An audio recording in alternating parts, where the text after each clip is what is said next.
Autre question qui fait débat, c'est le centenaire de la loi de 1905 sur la laïcité, la séparation de l'Église et de l'État. La classe politique est divisée. Il faut dire que 100 ans après la loi, l'islam est devenu la deuxième religion en France. Sandrine Rigaud, Karine Dubois, Olivier Palomino.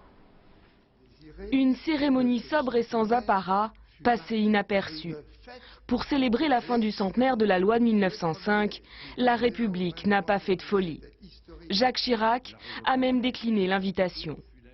Un siècle après, l'Église et l'État ont bien digéré leur divorce.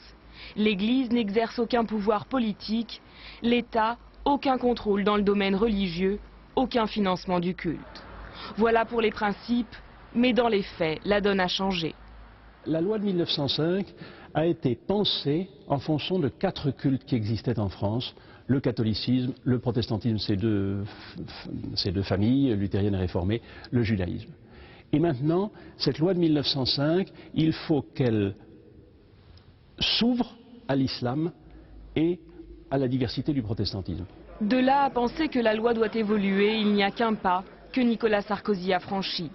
Dans un livre publié l'année dernière, le ministre des Cultes développe sa théorie. En 1905, les églises étaient construites, pas les mosquées. Depuis, l'islam s'est développé et certains musulmans doivent prier dans des caves ou accepter des financements étrangers suspects. L'État doit donc mettre la main à la poche. S'il faut pour cela amender à la marge quelques articles de la loi de 1905, je ne vois vraiment pas pourquoi nous l'interdirions.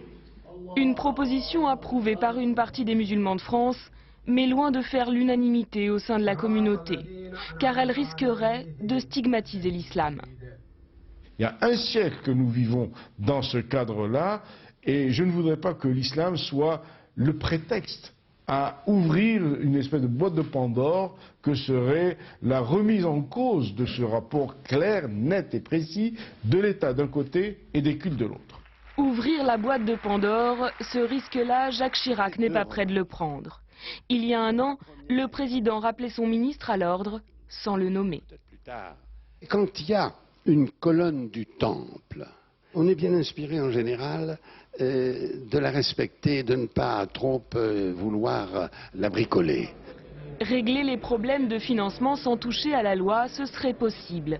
Et c'est aujourd'hui l'opinion la plus répandue au sein de la classe politique. S'il s'agit de faciliter le financement de ces mosquées, les communes peuvent le faire. La loi de 1905 permet de le faire. Non pas le lieu de culte stricto sensu, mais regardez ce qu'a fait la ville de Paris dans les années 20 avec la mosquée de Paris. Ils ont financé, la ville a financé le hammam, elle a financé la bibliothèque, c'est-à-dire les lieux profanes. Et dans une mosquée, il y a des lieux profanes. L'enjeu majeur, c'est bien le financement des mosquées et donc le contrôle de l'islam en France. En juin, une commission sur la loi de 1905 doit faire des propositions opérationnelles, une initiative de Nicolas Sarkozy qui n'est pas prêt d'enterrer le débat.